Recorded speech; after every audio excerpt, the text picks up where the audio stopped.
j'espère que vous allez bien, je suis très heureuse de vous retrouver pour vous présenter le tome 2 des Arcanes de Tarot qui est sorti depuis une semaine et demie. Ouais, je suis un peu à la bourre sur les vidéos, mais que voulez-vous, je voulais impérativement vous sortir le vlog avant la présentation, puisque dans le vlog c'est le jour de la sortie et tout, donc voilà.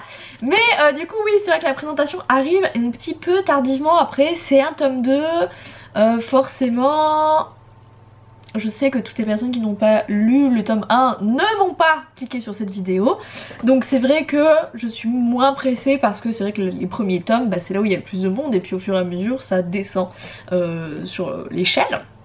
Donc c'est vrai que je suis un peu à la bourre, mais c'est pas si grave en vrai. Je suis hyper heureuse de vous retrouver du coup pour cette présentation. En vrai je suis trop contente parce que en vrai j'aime tous mes bouquins, tu sais, je suis toujours très fière de les présenter. Mais il y en a où j'avoue c'est plus. Et cette saga, si vous avez pas vu la vidéo sur le tome 1, je l'ai en tête depuis plus d'un an. Un an et demi. Ouais, plus d'un an et demi. Et c'est vrai que de passer de ce que j'ai en tête à la version finale en papier, il y a toujours des différences et parfois des grosses différences, mais ça me fait toujours genre méga plaisir parce que j'y réfléchis un petit peu au fil du temps et tout, et de voir cette saga prendre vie, ça me fait toujours quelque chose vraiment. L'année dernière, le bouquin dont j'attendais beaucoup sur la sortie, c'était Wedding Games.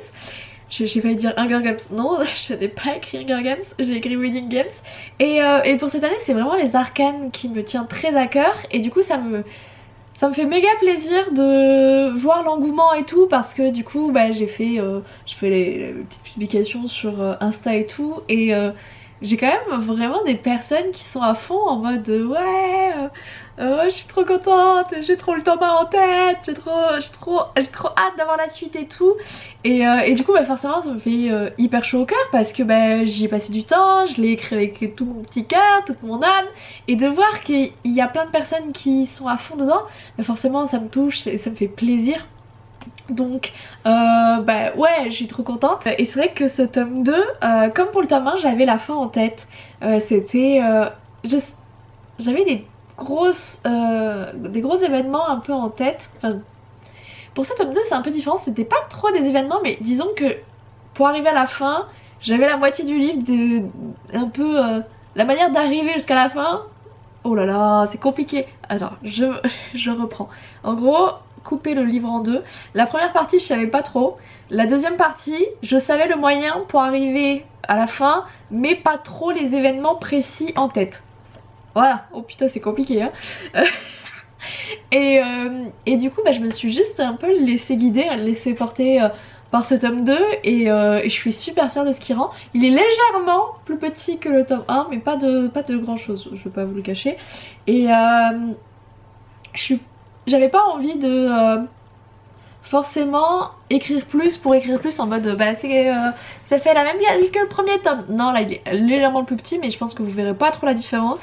Et j'ai trop hâte d'avoir un retour sur la fin, parce que vraiment si la fin il y en a qui le voient venir, j'aurais vraiment le seum. Mais alors vraiment. Après je me dis, des commentaires que j'en ai lus, il y a quand même peu de gens qui avaient vu la fin du tome 1 arriver. Je me dis que le tome 2, bon, il y a moyen que ça se fasse pas trop et tout, parce que autant dans le tome 1 on se base, enfin il est vraiment concentré sur les personnages, sur leur présentation, leur caractère, etc. Là on commence un peu plus à creuser sur l'univers de cette saga, et j'ai trop hâte, parce que la plus grosse autre saga en termes d'univers c'est Honora, et Honora c'est plus compliqué parce que c'est un bouquin qui est vieux déjà, même s'il a été auto-publié l'année dernière, l'écriture est bien plus vieille, et c'est beaucoup plus difficile de mettre en place les éléments de l'univers je trouve, parce que ben voilà, la saga est un petit peu vieille, alors que sur les arcanes c'est toute mon expérience, toute mon écriture de maintenant, de cette année. J'ai acquis quand même de l'expérience, hein, voilà, j'ai acquis des petits kilomètres, et du coup bah c'est vrai que dans ma manière d'aborder l'univers, et là pour le coup c'est vraiment un fantasy, je trouve que je me suis aussi beaucoup améliorée et c'est pour ça que j'ai trop hâte pour ce tome 2 parce que là on commence à rentrer un peu dans le vif du sujet. On l'explore, enfin on l'effleure puisqu'on l'explore dans le tome 1. Là vraiment dans le tome 2 on va commencer un petit peu à creuser, à comprendre ben voilà, comment ils sont venus ces demi-dieux, pourquoi ils ont des pouvoirs, qu'est-ce qui s'est passé, parce que c'est vrai que dans le tome 1 les prologues te servent à expliquer finalement comment les demi-dieux sont devenus des demi-dieux et ça tient en quelques lignes. Mais là c'est vrai qu'on va commencer à creuser, on va en apprendre plus aussi sur l'amant maudit et je sais qu'il y en a beaucoup qui l'apprécient. Donc ouais, j'ai trop hâte en vrai parce que je sens qu'il y a des... Enfin j'ai laissé beaucoup de questions en suspens sur le tome 1 et c'était voulu de ma part puisque bah, c'est l'avantage d'avoir 4 tomes, c'est que tu peux laisser énormément de questions en suspens, tu sais que tu vas y revenir plus tard et là c'est vrai que je commence à apporter des réponses qui amènent d'autres questions et c'est trop cool parce que bah ouais on en apprend plus sur l'amant maudit et je pense que ça ferait plaisir à beaucoup de personnes. Et évidemment parce que c'est vrai j'ai pas fait le pitch du résumé, mais bon c'est vrai que c'est le tome 2 donc j'ai toujours un peu plus de mal sur le résumé mais c'est le résumé. Donc à ne pas écouter jusqu'à ce que je retape sur le livre. En gros Sky a échappé à la mort parce que l'amant maudit était présent au moment où elle devait mourir et il a usé de la magie pour la garder en vie. Il a noué un lien entre tous les deux, donc un lien de soi mais qui finalement n'est pas vraiment en... c'est plus physiquement il ressemble à un lien de soi mais c'est plus comme une chaîne hein, finalement c'est un petit lien entre eux et il lui donne une partie de son énergie vitale pour qu'elle ne meure pas. Le problème c'est qu'on se rend vite très compte que sa maladie, enfin elle n'est pas guérie de sa maladie en fait, elle a toujours des problèmes au cœur et donc elle est toujours sujette à sa maladie.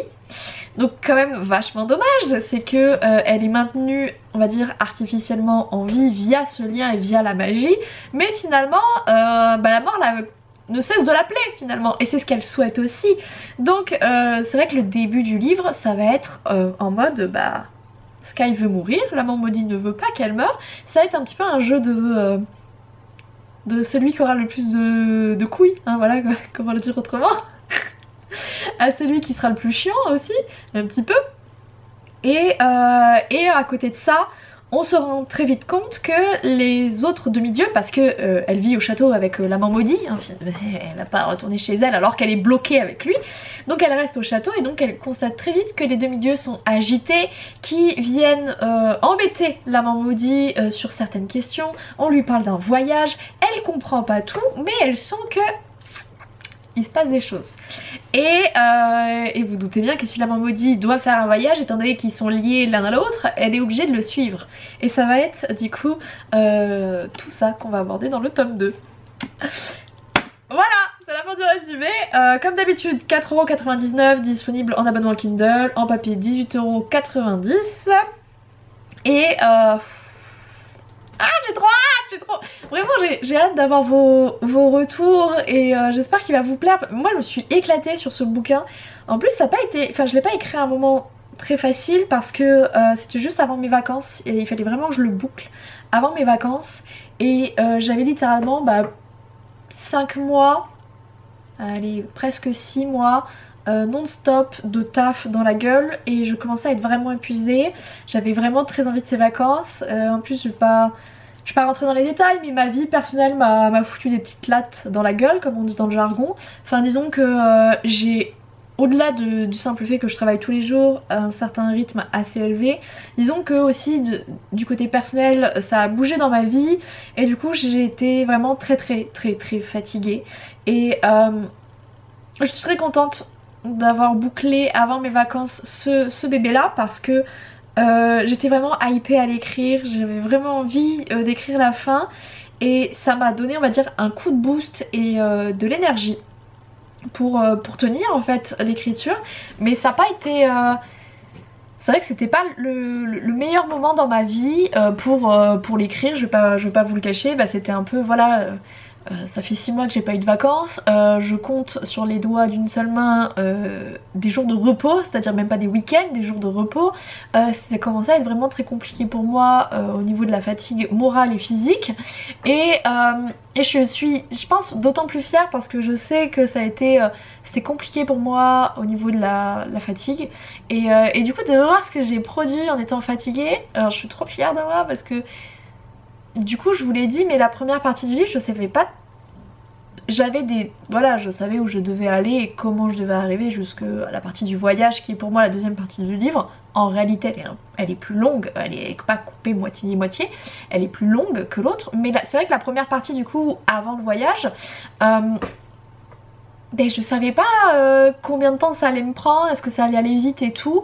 Je voulais pas trop traîner, en même temps je savais que le voyage allait pas non plus me prendre des vingtaine de chapitres, voilà, donc je me suis un peu laissée porter finalement et j'aime ce que ça donne parce que là on retrouve Sky finalement dans la problématique de je voulais mourir, je suis en vie et je ne veux pas de ça, ça me... non en fait, je ne veux pas. Donc il y a cette partie là et puis il y a tout le reste de la vie, la mort, le deuil finalement qu'elle doit faire, hein, parce que je vous rappelle que son époux est décédé, voilà, hein, Cillian n'est plus parmi eux et en fait elle n'a pas eu le temps de faire son deuil, tout s'est enchaîné très vite et elle est en plein dedans en fait et c'est compliqué pour elle et c'est difficile. Et en même temps, on la presse parce que sa maladie est toujours là. Finalement, elle a toujours ce petit sablier là, hein, qui est au-dessus de sa tête et qui fait tic-tac. Le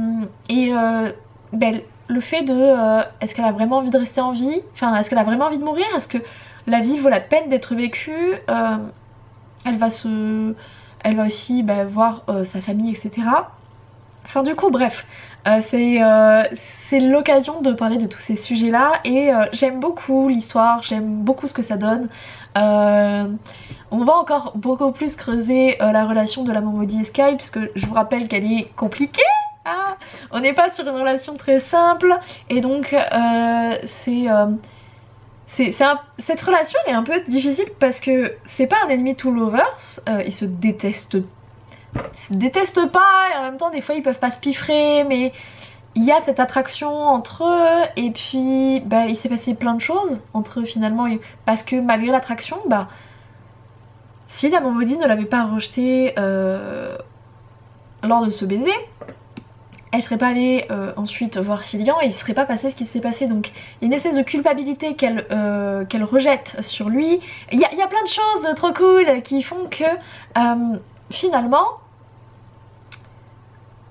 leur relation est difficile et même à écrire parce que j'aime pas les bouquins où c'est je t'aime moi non plus sur des chapitres et des chapitres, voire sur toute la trilogie, mais c'est vrai que c'est ce vers quoi tend leur relation et c'est vrai que c'est toujours un peu compliqué parce que il faut éviter que le lecteur se dise putain ça commence à bien faire les je t'aime moi non plus, faudrait peut-être qu'ils avancent dans leur relation et essayer de quand même faire avancer leur relation pour expliquer pourquoi ils se rapprochent ou ils s'éloignent l'un de l'autre et faire en sorte que ça reste de la romance, faire en sorte qu'on ait quand même un peu pour son argent, hein, voilà. Donc c'est pas évident et je trouve que sur ce tome 2 j'ai plutôt bien réussi à le faire, je trouve, mais ouais j'ai vraiment hâte d'avoir vos retours dessus. Je sais que comme d'hab il y en a beaucoup qui vont m'envoyer des messages privés et autres et je sais que pour certains c'était un peu leur coup de cœur, un de leurs coups de cœur de cette année et c'est vrai que du coup quand t'arrives avec un deuxième tome, quand le premier tome a été un coup de cœur, c'est toujours un peu difficile parce que t'arrives, t'es là genre poup, poup, poup. Alors voilà, c'est le tome 2.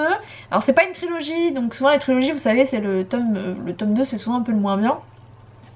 Mais là c'est vrai que bon on est quand même sur 4 tomes, il faut garder la confiance du lecteur en lui disant ouais, regarde je pense que celui-là aussi il va te plaire et en même temps tu peux pas refaire un copier-coller du 1, enfin je veux dire là il n'y a pas de jeu mortel, je voulais pas repartir non plus sur ça parce que trop de redites, tu la redites et du coup là non, je voulais partir sur autre chose et c'est vrai que il faut du coup finalement c'est un pari que tu refais avec le lecteur en lui disant je pars sur un truc très différent mais t'inquiète Bobby, t'inquiète frérot, je vais te prendre par la main et je vais te montrer que c'est aussi bien même si c'est différent du tome 1. Et je pense que j'ai plutôt bien réussi sans vouloir me vanter, enfin en tout cas moi je suis fière du résultat et c'est vrai que bah, si ça plaît pas à certaines personnes, qu'est-ce que je peux dire à part moi j'ai kiffé quoi.